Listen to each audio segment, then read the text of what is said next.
Welcome to Bible Culture Study untuk edisi Devotion. Ya, saya sedang berpikir merenungkan betapa pentingnya sekarang pendeta, hamba Tuhan, pelayan, atau orang Kristen, jemaat awam, siapapun kita yang merasa bahwa kita adalah murid Kristus. Saya berpikir betapa sekarang perlunya kita online. Memang akhir-akhir ini kita online karena virus corona. Tapi saya pikir misalnya corona selesai, saya berpikir bahwa pelayanan dalam bentuk online untuk konteks sekarang sangat dibutuhkan. Khususnya untuk generasi muda kita yang saat ini dalam tanda kutip dimuridkan oleh dunia, dimuridkan oleh YouTube, dimuridkan oleh Facebook, dimuridkan oleh TikTok, dimuridkan oleh Instagram, dimuridkan oleh berbagai macam jenis-jenis media online sekarang ini. Nah, jadi saya berpikir bahwa kalau seumpama ada anak-anak Tuhan, banyak anak-anak Tuhan yang semakin banyak berkontribusi dalam dunia online ini, saya berpikir akan semakin banyak generasi muda kita yang akan dimuridkan oleh kebenaran. Saya hanya membayangkan kalau seumpama Yesus hidup atau melayani pada konteks zaman sekarang di dunia digital. Saya berpikir bahwa Yesus atau murid-murid pun mungkin akan juga menggunakan sarana yang sedang kita gunakan seperti YouTube, seperti Instagram, dan lain-lain. Kalau kita lihat dalam Perjanjian Lama dan Perjanjian Baru, nabi-nabi, imam-imam dalam Perjanjian Baru, rasul, sepertinya juga menggunakan sarana yang ada. Tentu sarananya berbeda-beda karena tergantung konteksnya, tergantung situasinya, tergantung zamannya. Dalam Perjanjian Lama itu biasanya ada orang suruhan yang biasanya diutus untuk memberitakan informasi, atau ketika raja atau ketika seseorang ingin menyampaikan sebuah berita, nah biasanya ada orang-orang tertentu atau pelari-pelari cepat yang biasanya akan menyampaikan informasi itu. Kalau kita lihat dalam Perjanjian Baru, Yesus juga menggunakan metode-metode atau sarana-sarana yang memudahkan dia untuk menyampaikan berita itu. Contoh misalnya waktu Yesus naik ke bukit, ya, supaya orang banyak mudah untuk mendengarkan pengajaran-pengajaran yang hendak disampaikan oleh Yesus. Yesus juga melakukan itu menggunakan sarana yang baik sehingga apa yang ingin disampaikan lebih mudah untuk didengarkan oleh banyak orang. Nah, mengapa kita perlu sekarang menggunakan media sosial untuk sebagai wadah atau sarana untuk melayani? Yang pertama, karena sekarang istilah media sosial yang digunakan oleh orang sekuler itu memang kan awalnya fungsinya kan untuk bersosialisasi, ya, bersosialisasi untuk mengabarkan apa kondisinya, lalu kemudian orang lain bisa tahu, keluarganya bisa tahu, temannya tahu seperti apa kondisinya. Tapi kalau kita lihat sekarang definisi media sosial itu sudah berbeda, atau fungsi atau guna dari media sosial itu sepertinya mengalami perubahan. Sekarang kalau kita lihat media sosial sudah digunakan oleh orang untuk bekerja, untuk jualan, untuk menggiring opini, ya kan? Untuk mempengaruhi orang, macam-macam. Kalau kita ingin menghubungi seseorang sekarang bisa lewat Instagram dengan direct message itu. Kalau seumpama kita ingin menghubungi orang via Facebook, ada Messenger, macam-macam. Jadi kalau ada orang berkata bahwa media sosial itu hanya untuk menginformasikan atau untuk bersosialisasi, saya pikir itu sudah definisi yang sempit untuk konteks sekarang. Karena itu saya pikir bahwa media sosial dalam konteks zaman sekarang sudah bisa kita gunakan untuk menyampaikan kebenaran. Jadi ini adalah sebuah kesempatan besar bagi kita untuk memuridkan dunia dengan menggunakan sarana, prasarana dalam konteks ini media sosial.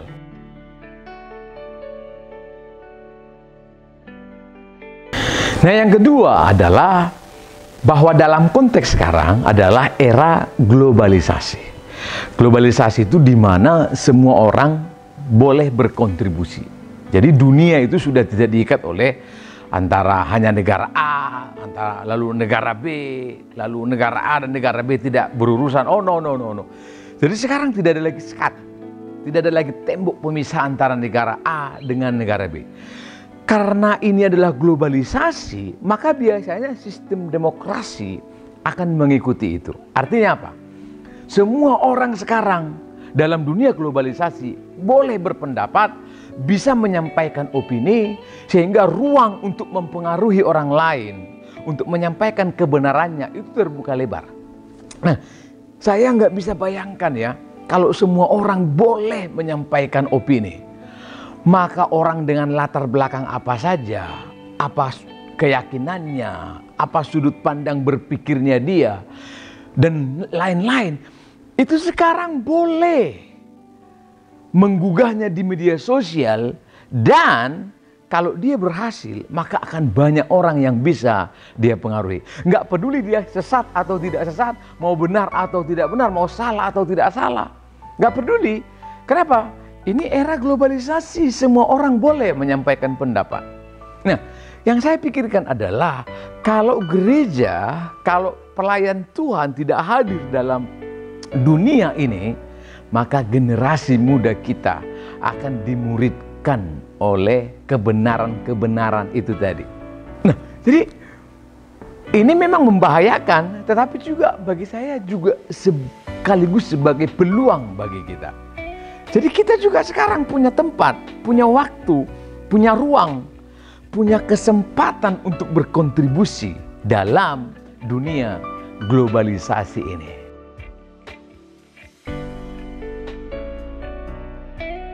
Yang ketiga, karena ini adalah zaman digital, maka lihat, generasi muda kita sudah lebih nyaman, sudah lebih enjoy, sudah lebih merasa pas dengan dunia digital, maka yang mereka konsumsi akhir-akhir ini adalah dunia digital. Maka hal-hal yang berbau seperti tulisan dalam bentuk buku, dalam bentuk tulisan yang di hard copy sudah tidak terlalu disukai oleh generasi kita. Karena itu sekarang yang ada di media digital, masalahnya kebanyakan, ini dalam keterbatasan saya dalam melihat, kebanyakan dalam dunia digital adalah konten-konten yang tidak membawa orang kepada kebenaran. Saudara coba lihat, teman-teman coba lihat. Ya, kalau kita lihat di YouTube itu ya, yang sampai puluhan juta ditonton oleh orang, itu seperti misalnya prank itu loh. Prank yang kentut di depan orang, prank buka ATM lah, waduh macam-macam. Dan itu digemari oleh generasi kita. Saya berpikir bahwa sebenarnya itu bukan salah anak-anak muda. Yang terjadi adalah tidak ada konten kerohanian atau konten kekristenan yang lebih menarik yang mereka temukan dalam dunia online. Saya perhatikan ada beberapa dan banyak juga ya, saya lihat ada teman-teman pendeta atau hamba Tuhan yang bisa menyampaikan kebenaran dan dilihat oleh banyak orang, didengarkan oleh banyak orang, dipelajari oleh banyak orang. Jadi ketika saya lihat konten-konten ini, saya pikir kalau lebih banyak teman-teman dari hamba Tuhan, dari umat Tuhan, dari pokoknya jemaat Kristen lah yang terlibat di sana, berkontribusi di sana, saya berpikir maka akan jauh lebih banyak pilihan bagi generasi muda kita ketika mereka online. Ini memang pergumulan kita bersama, tantangan kita bersama, dan saya pikir ini peluang yang sangat besar. Karena ini dunia digital, maka mari kita berkontribusi dalam dunia ini.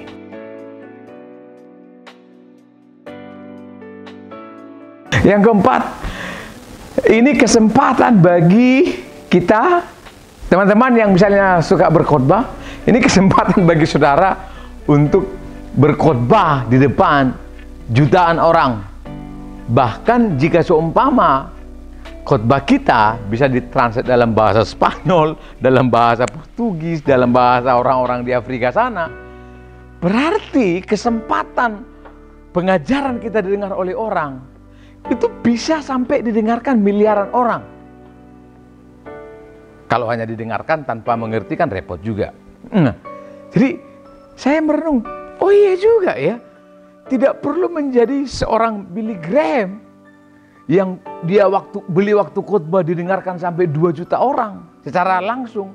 Tidak perlu seperti Peter Younger dalam konteks sekarang. Tidak perlu seperti Reinhard Bonnke yang memang waktu khotbah bisa sampai jutaan orang yang mendengarkan. Teman-teman bisa lebih daripada mereka dari segi audiens. Jadi 200 juta bisa saja mendengarkan pelayanan atau pengajaran kita jika kita bisa menggunakan media online dengan baik.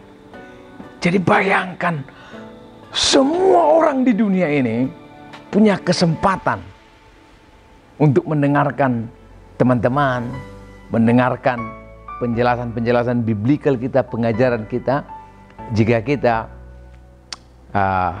mau menyisihkan waktu kita untuk melayani dari media ini atau melalui media ini.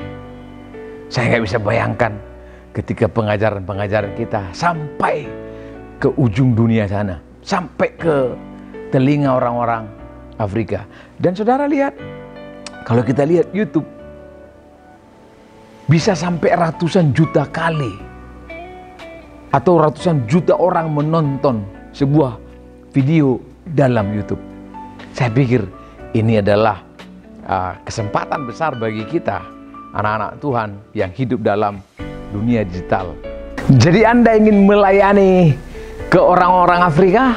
Anda ingin melayani ke suku-suku yang ada di Brazil sana? Saya pikir Anda tidak perlu susah atau repot-repot beli tiket, bayar pesawat, bayar hotel, lalu menghabiskan waktu saudara untuk pergi ke sana. Kita bisa menjangkau mereka melalui media sosial sekarang ini. Jadi ini bagi saya luar biasa. Luar biasa. Kita mau gunakan kesempatan ini untuk mengabarkan kebenaran melalui media sosial.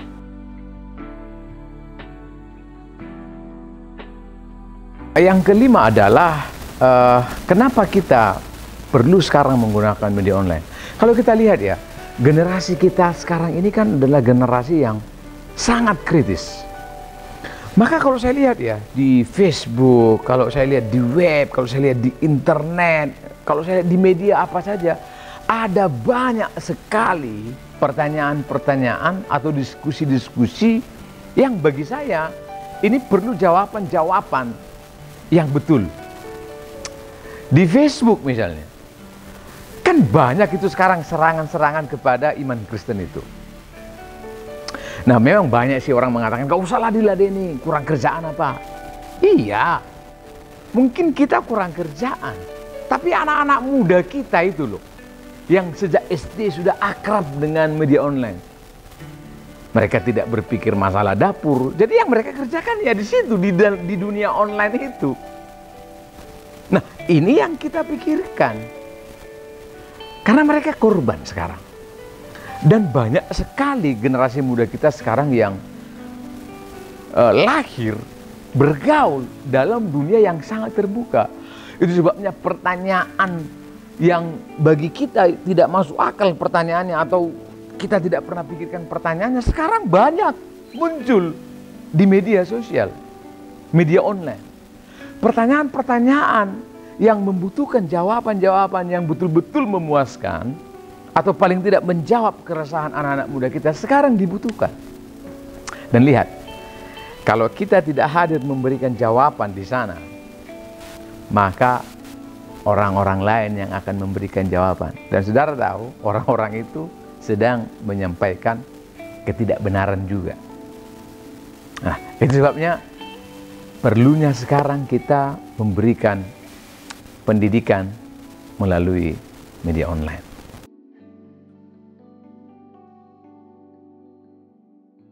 Yang keenam, kalau zaman dulu memang iya, bahwa gereja itu atau denominasi itu cenderung tertutup. Tapi untuk dalam konteks sekarang ini, saya pikir semangat seperti itu sudah tidak lagi, ya.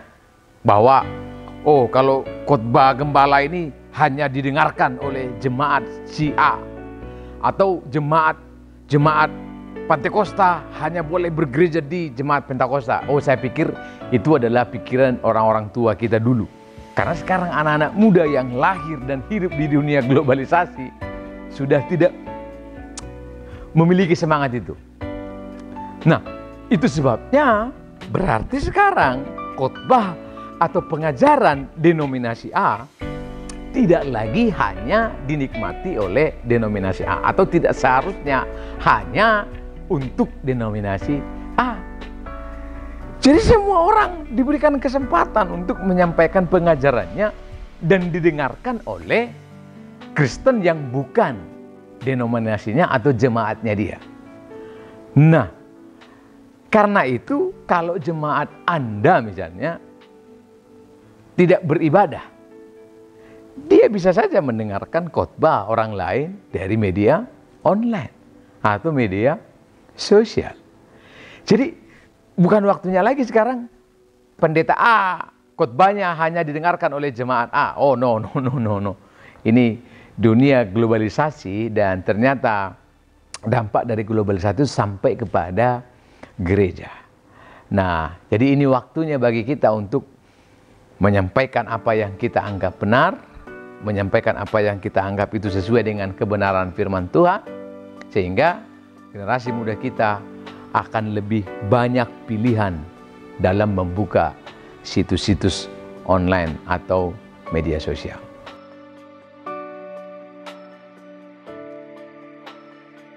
Yang terakhir, mengapa kita harus online?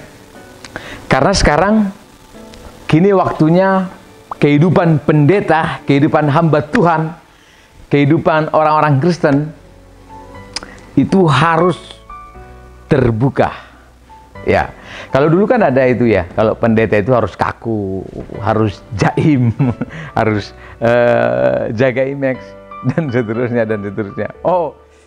Kalau kita lihat bahwa sungguh-sungguh saya ingin menyampaikan ini kepada teman-teman senior atau hamba Tuhan senior, hormat dulu ya, bahwa zaman sudah berubah, sudut pandang orang sekarang berubah. Nah, bukan kebenarannya yang berubah atau prinsipnya yang berubah. Teks dalam Alkitabnya sama, prinsipnya sama. Tapi kalau metode yang kita gunakan tidak relevan, maka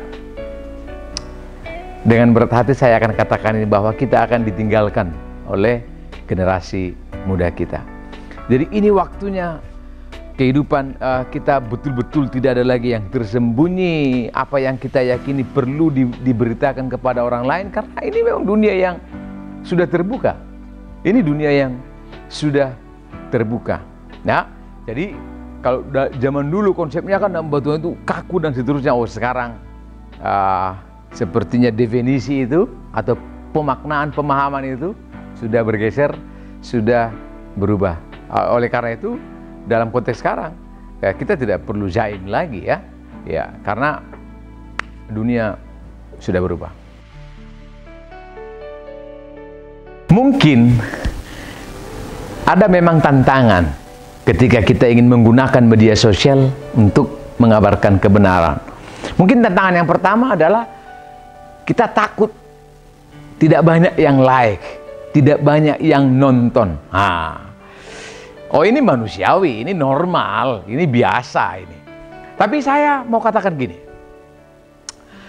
kalau seumpama ya kita memberitakan kebenaran, mungkin 50 yang lihat, belum tentu juga yang lihat itu semuanya disentuh atau lalu kemudian mengambil komitmen atau tercerahkan. Enggak, bisa saja mereka hanya lihat sekilas saja dan seterusnya. Maksud saya begini, jadi kalau misalnya ada konten yang sampai dilihat oleh 1000 orang, bisa saja 1000 itu tidak ada yang berubah, tidak ada yang pokoknya hidupnya tidak ada sesuatu yang menyentuh hatinya dia atau hidupnya dia melalui konten itu? Bisa, sangat bisa. Nah, tapi misalnya ya, kita membuat konten, lalu kemudian ada orang dengar. Nah, misalnya ada orang lihat misalnya, gak usah muluk-muluk.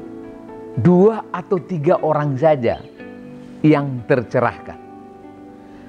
Bayangkan betapa tanpa harus bertemu dengan banyak orang, kita bisa menolong orang dalam memahami kebenaran. Atau nggak usah 3 orang deh, 1 orang saja yang tercerahkan oleh pelayanan media online kita. Itu sudah puji Tuhan, haleluya kan? Puji Tuhan, haleluya. Nanti besok-besok bisa 2 orang, bisa 3 orang. Jadi masalah di like sampai 100 sampai 1000 orang itu bukan urusan kita. Karena kalau menurut Injil, menurut kebenaran firman Tuhan, tugas kita hanya menyampaikan. Mau banyak orang yang mendengarkan, mau tidak, itu kan urusan nanti. Tapi maksud saya, bahwa ini ada peluang yang besar bagi kita untuk menyampaikan kebenaran. Nah, mari kita gunakan kesempatan ini. Nah, yang kedua biasanya tantangannya adalah bahwa kadang-kadang kita takut menyinggung. Yang kedua, bisa kita, ketakutan kita adalah kita takut berbeda pendapat dengan orang lain atau denominasi lain dan seterusnya. Oh, itu boleh-boleh saja, itu adalah pertimbangan yang masuk akal. Nah, tapi yang ingin saya sampaikan adalah malah generasi muda kita ingin mengetahui sebenarnya posisi yang paling tepat itu di mana sih? Kalau saya lihat ya, ada banyak media-media atau situs-situs atau misalnya Instagram yang bisa saja itu disebut orang lain satir atau pengkritik. Dan masalahnya gini, ketika anak-anak muda kita melihat akun-akun seperti ini, mereka juga bingung juga. Sebenarnya yang mana sih yang benar? Ada Ambutul berkata A, Ambutul yang lain berkata B, ada yang berkata C, dan seterusnya. Nah, dan repotnya A, B, C yang saya maksud tadi, itu pun tidak berlandaskan kebenaran Alkitab. Dan dalam konteks adanya kebingungan ini, maka kita, bisa dosen kita ya, bisa para pengajar, kita perlu untuk memberikan posisi mana yang sebenarnya biblikal atau alkitabiah. Sehingga generasi muda kita tidak lama dalam kebingungan. Sekian dari Bible Culture Study dalam edisi Diffusion. Tuhan Yesus memberkati kita semua.